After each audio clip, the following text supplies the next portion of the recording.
Hello दोस्तों, mind dose channel में आपका स्वागत है। आज हम how to attract money book का समरी जानेंगे, जिनका writer doctor Joseph Murphy ji हैं। तो शुरू करते हैं। अमीर बनना आपका अधिकार है। आप यहाँ समृद्ध जीवन बिताने आए हैं। आप यहाँ पर खुश रहने के लिए और स्वतंत्र होकर जीने के लिए आए हैं। इसलिए एक पूर्ण सुखद और समृद्ध जीवन के लिए आपको जितना पैसा चाहिए वो आपके पास होना ही चाहिए। गरीबी में कोई सद्गुण नहीं है। यह एक मानसिक रोग है जिसका इस पृथ्वी से समूल नाश कर देना चाहिए। आप यहाँ विकास करने आए हैं, विस्तार करने आए हैं और खुद को प्रकट करने आए हैं। आध्यात्मिक दृष्टि से, मानसिक दृष्टि से और भौतिक दृष्टि से आपके पास इन सारे क्षेत्रों में संपूर्ण विकास और अभिव्यक्ति करने का पूरा अधिकार है, जिसे आपसे छीना नहीं जा सकता। आपको खुद को सौंदर्य और विलासिता से घेर लेना चाहिए। जब आप असीमित दौलत का आनंद ले सकते हैं तो फिर सीमित पैसों में संतुष्ट क्यों रहें। इस पुस्तक में आप पैसे के साथ दोस्ती करना सीखेंगे और आपके पास हमेशा समृद्धि रहेगी। अमीर बनने की आपकी इच्छा अधिक पूर्ण, अधिक खुश और अधिक अद्भुत जीवन की इच्छा है। यह एक ब्रह्मांडीय इच्छा है जो अच्छी है और बहुत अच्छी है। मेरा मानना है कि ज़्यादातर लोगों को अपर्याप्त वेतन मिलता है। कई लोगों के पास ज़्यादा पैसा नहीं है। इसका एक कारण यह है कि वे मन ही मन या खुलकर इसकी निंदा कर रहे हैं। वे पैसा को गंदा पैसा कहते हैं या यह मानते हैं कि पैसे का प्रेम ही सारी बुराइयों का जड़ है। वे संपन्न नहीं होते हैं। इसका एक कारण यह है कि उनके मन में एक गोपनीय अवचेतन भावना रहती है कि गरीबी में कोई सद्गुण है। यह अवचेतन भाव बचपन के प्रशिक्षण, अंधविश्वास या धर्म ग्रंथों की गलत व्याख्या पर आधारित हो सकता है। गरीबी में कोई सद्गुण नहीं है। यह किसी अन्य मानसिक रोग की तरह एक बीमारी है। अगर आप शारीरिक रूप से बीमार होते हैं तो आपको लगता है कि आपके साथ कुछ न कुछ गड़बड़ है। ऐसे में आप मदद लेना चाहेंगे और अपनी बीमारी का इलाज करने की कोशिश करेंगे। इसी तरह अगर आपके जीवन में पर्याप्त धन लगातार प्रवाहित नहीं हो रहा है तो आपके साथ कोई न कोई बुनियादी गड़बड़ है। धन एक प्रतीक है। इसके विनिमय के रूप में सदियों से बदलते रहे हैं। पैसा ईश्वर की संपन्नता, सौंदर्य, परिष्कार और समृद्धि का प्रतीक है। इसका इस्तेमाल असंख्य तरीकों से मानवता को लाभ पहुंचाने के लिए समझदारी भरे, विवेकपूर्ण और सृजनात्मक तरीके से करना चाहिए।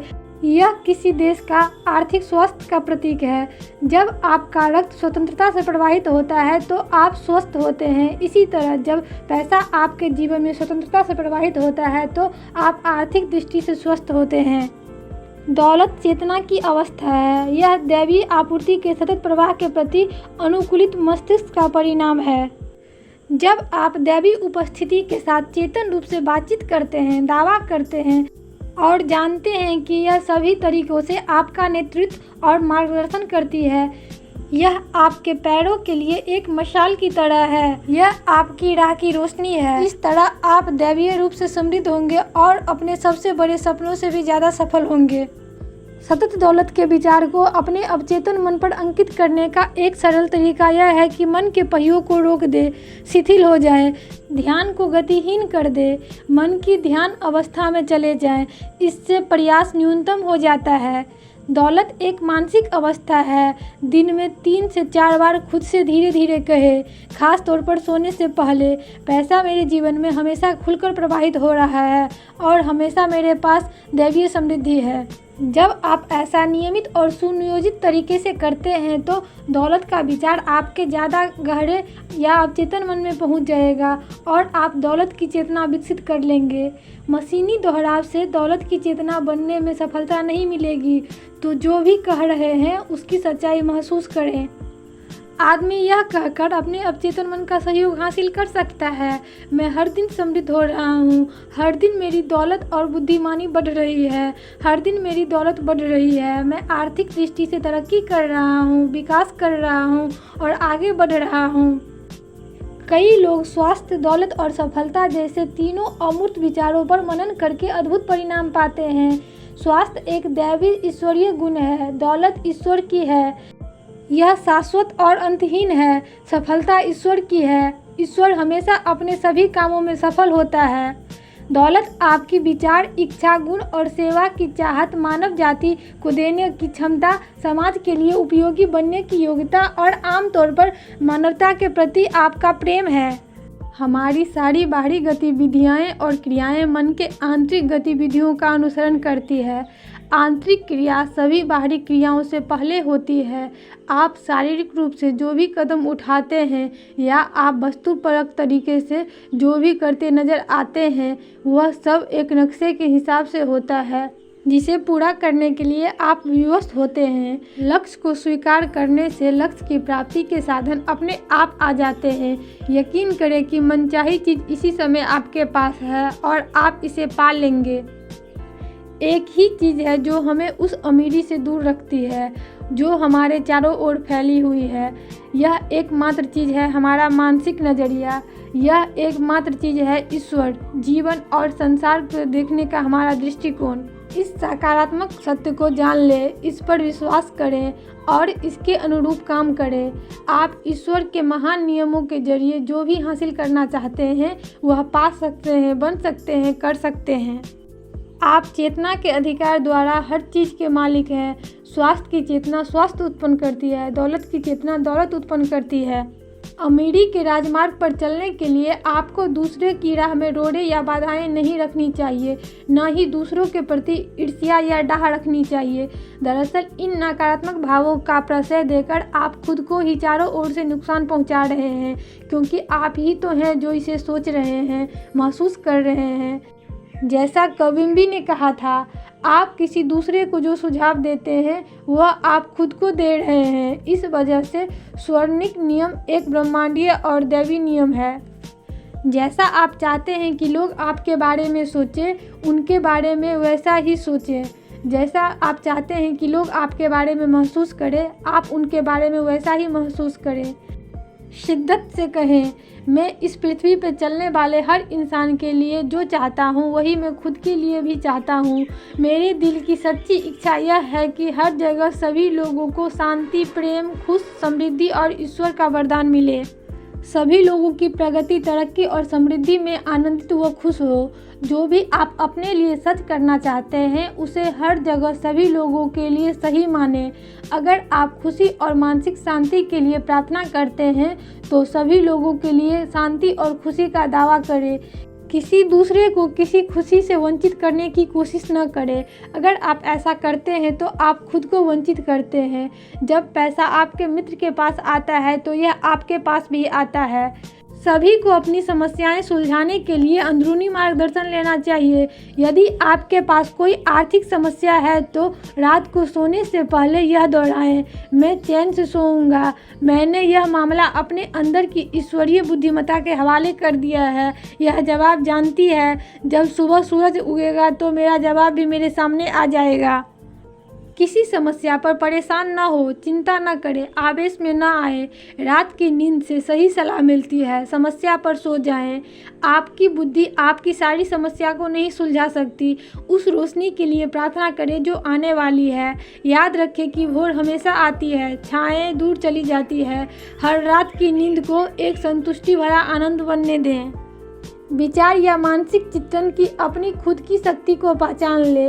यही संपन्नता, स्वतंत्रता और सतत आपूर्ति पाने का तरीका है। अपने मन में समृद्ध जीवन को स्वीकार करें। दौलत की आपकी मानसिक स्वीकृति और अपेक्षा का आपका खुद का गणित होता है। इसकी अभिव्यक्ति की अपनी खुद की प्रणाली होती है। जब आप समृद्धि की मनोदशा में दाखिल होते हैं तो समृद्ध जीवन के लिए आवश्यक सारी चीज़ें घटित हो जाएगी। इसे अपनी दैनिक प्रार्थना बना ले। इसे अपने दिल पर लिख ले। ईश्वर मेरी आपूर्ति का स्रोत है। उसकी दौलत अब मेरी दौलत है। उसकी अमीरी मेरे पास खुलकर बहुतायत में और प्रचुरता से प्रवाहित होती है। मैं हमेशा अपने सच्चे मूल्यों के बारे में चेतन हूँ। मैं अपने गुणों का उपयोग मुक्तता से करता हूँ और मुझे अद्भुत रूप से दैवीय मुआवजा मिलता है। परमपिता आपको धन्यवाद। जब आपके मन में मानवता के हित में योगदान देने की प्रबल इच्छा होती है तो आप हमेशा दौलतमंद होंगे। सेवा यानी संसार में अपने गुणों का लाभ पहुंचाना। आपकी आकांक्षा पर सृष्टि हमेशा प्रतिक्रिया करेगी।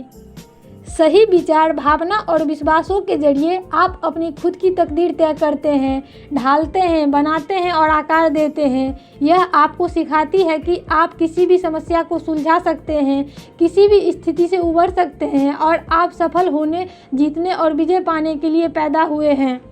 आपकी बाहरी जगत, शरीर परिस्थितियाँ, परिवेश और आर्थिक प्रतिष्ठा हमेशा आपकी आंतरिक सोच, विश्वासों, भावनाओं और मान्यताओं का पूर्ण प्रतिबिंब है। आपकी सफलता, दौलत और मानसिक शांति के विचार पर मनन करके आप आंतरिक वैचारिक नक्शे को बदल सकते हैं। जब आप अपने मस्तिष्क को इस बाद वाली अवधारणाओं से भरा रखते हैं तो ये विचार आपकी मानसिकता में धीरे धीरे उसी तरह रिस जाती है जिस तरह जमीन में बोए हुए बीज। चूँकि सारी बीज या विचार अपनी तरह का फसल देते हैं, इसलिए आपकी आदतन, सोच और भावना भी समृद्धि, सफलता और मानसिक शांति में प्रकट होगी। समझदार विचार या क्रिया के बाद सही कार्य या प्रतिक्रिया होता है। सच्ची प्रार्थना मानसिक विवाह है। यह हमें सिखाता है कि मानसिक संघर्ष को कैसे सुलझाना है। प्रार्थना में हम वह लिखते हैं जिस पर आप अपने मन में विश्वास करते हैं। इमर्सन ने कहा था, मनुष्य वह है जो वह दिन भर सोचता है। अपनी आदतन सोच के जरिए आप विश्वास को अपने मानसिक नियम बनाते हैं। किसी निश्चित विचार को दोहराकर आप निश्चित राय और विश्वास ज़्यादा गहरे मन में स्थापित कर लेते हैं, जिसे अवचेतन कहा जाता है। इसके बाद ये मानसिक स्वीकृतियाँ, विश्वास और राय सारे बाहरी कार्यों को निर्देशित व नियंत्रित करती है। विचार और भावना आपकी तकदीर है। भावना और रुचि से सराबोर विचार हमेशा साकार होती है और आपके संसार में प्रकट हो जाता है। प्रार्थना आपके विचार और भावना का मेल है। मन का कोई भी विचार या इच्छा जिसे सच महसूस किया जाए घटित हो जाती है, चाहे यह अच्छी हो, बुरी हो या तटस्थ हो। अब आप इस नियम को जान चुके हैं कि आप अपने मन में जिसकी भी कल्पना करते हैं और महसूस करते हैं उसे आप बाहर व्यक्त करेंगे, प्रकट करेंगे और अनुभव करेंगे। इस ज्ञान के बदौलत अब आप अपने मन को अनुशासित कर सकते हैं। जब अभाव, डर, शंका या निराशा का सुझाव आपके मन में आए तो उसे तुरंत मानसिक रूप से अस्वीकार कर दें और अपनी प्रार्थना का फल या अपनी इच्छा को साकार होने पर ध्यान केंद्रित करें। प्रार्थना में हमें इंद्रियों के प्रमाणों और जगत से पूरी तरह विरक्त होना चाहिए। अपने मन के पहियों को रोक दें, फिर शांत मन से सफल प्रार्थना की खुशी पर तब तक मनन करें जब तक कि आंतरिक निश्चितता न आ जाए, यानी जब तक कि आप यह न जान जाए कि आप यह जान गए हैं। प्रेम नियम की पूर्णता है। प्रेम एक भावनात्मक जुड़ाव है। आपकी भलाई के साथ एकाकार होने का एहसास है। आप जिससे प्रेम करते हैं आपको उसके प्रति सच्चा होना होगा। आपको अपने उद्देश्य या लक्ष्य के प्रति वफादार होना होगा। चेतना, जागरूकता, सिद्धांत, आत्म या चाहे आप इसे जो भी नाम दे दें, यही सब का कारण है। यह एकमात्र उपस्थिति और शक्ति है। हमारे भीतर की आध्यात्मिक शक्ति या आत्मा ही सभी चीज़ों का कारण और सार है। एक निश्चित तरीका है जिससे आप अपने जीवन में आवश्यक सारी भौतिक दौलत और आपूर्ति को प्रकट व विकसित कर सकते हैं।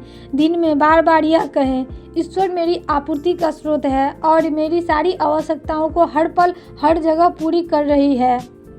प्रार्थना की प्रक्रिया में आपको हमेशा अपने लक्ष्य, उद्देश्य और ध्येय के प्रति निष्ठावान होना चाहिए। कई बार दौलत और आर्थिक सफलता हासिल करने में इसलिए असफल रहते हैं क्योंकि वे दो तरफा प्रार्थना करते हैं। वे कहते हैं कि ईश्वर उनकी आपूर्ति का स्रोत है और वे दैवी रूप से समृद्ध हैं, लेकिन कुछ मिनट बाद ही वो यह कहकर अपनी भलाई से इनकार करते हैं, मैं इस बिल का भुगतान नहीं कर सकता, मैं इस, उस या अमुक चीज़ का खर्च नहीं उठा सकता।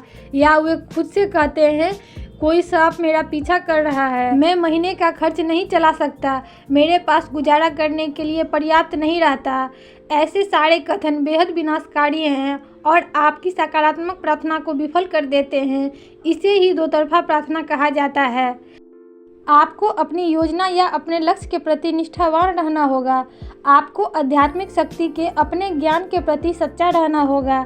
नकारात्मक विचारों, डरों और चिंताओं के साथ संयुक्त होना बंद करें। प्रार्थना उस कप्तान की तरह है जो अपने जहाज को दिशा का निर्देश दे रहा है। आपके पास एक मंजिल होनी चाहिए। आपको पता होना चाहिए कि आप कहां जा रहे हैं। जहाज का कप्तान नौ परिवहन के नियम को जानते हुए अपनी दिशा को नियंत्रित करता है। अगर तूफानों या बड़ी लहरों के कारण जहाज दिशा से भटकता है तो शांति से इसे दोबारा इसकी सच्ची दिशा की ओर मोड़ देता है। आप जहाज के कप्तान हैं और आप अपने विचारों, भावनाओं, रायों, विश्वासों, मनोदशाओं और मानसिक दशाओं के जरिए आदेश दे रहे हैं। प्रकाश रेखा पर अपनी निगाह रखें। आप वहीं जाते हैं जहां आपकी दृष्टि होती है, इसलिए उन सारी बाधाओं, विलंबों और अवरोधों को देखना छोड़ें जिनकी वजह से आप अपनी दिशा से भटक सकते हैं। निश्चित और सकारात्मक रहें। तय करें कि आप कहां जा रहे हैं। जान ले कि आपका मानसिक नजरिया ही वह जहाज है जो आपको अभाव तथा सीमा की मनोदशा से समृद्धि की मनोदशा और भावना तथा इस विश्वास की ओर ले जाएगा कि ईश्वर का परिहार्य नियम आपके लिए काम कर रहा है। मनुष्य की आंतरिक भावनाएं, मनोदशाएं और विश्वास हमेशा उसकी बाहरी संसार को नियंत्रित और शासित करते हैं। मन की आंतरिक गतिविधियां बाहरी गतिविधियां को नियंत्रित करती है। बाहर बदलने के लिए आपको भीतर बदलना होगा। आप प्रार्थना के जरिए किसी भी स्थिति को पलट सकते हैं। अपने मन को शांति, सफलता, दौलत और खुशी की अवधारणा में व्यस्त रखें। मानसिक, भावनात्मक और चित्रात्मक रूप से इन विचारों के साथ जुड़ाव बनाएं। अपनी वैसी तस्वीर बनाएं जैसा कि आप बनना चाहते हैं। उस तस्वीर को कायम रखें।